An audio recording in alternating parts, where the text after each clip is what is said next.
Working with Worksheets. Working with worksheet ranges. Each cell is represented by a cell address. A group of cells can be referenced using a reference operator. There are two types of reference operators. Range.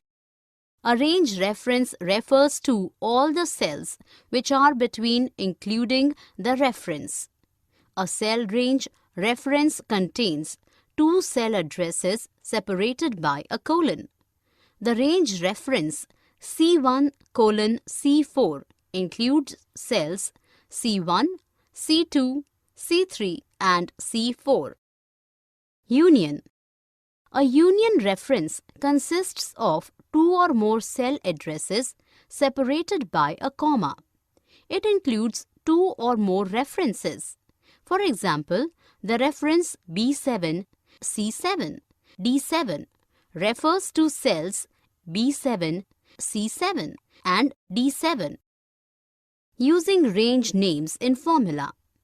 Range of cells is used when we have to work with large amount of data. For example, if a column in the worksheet contains the income of employees, it will be required again and again for calculating the total salary of all employees or calculating the average salary and so on. So, it is always convenient and efficient to name this range meaningfully and use the name of the range instead of the cell coordinates. Advantages of naming a range. Easy to remember. Easy movement in worksheet. Easy to use. Helpful in linking. Creating a range name. Steps to create a range name. Select range of cells which you want to be named. Click on the Formulas menu and choose the Name option.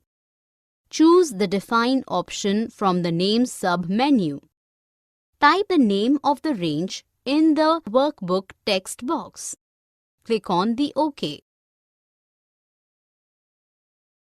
For more such videos on all subjects, practice questions and a lot more, download iPrep and learn unlimited.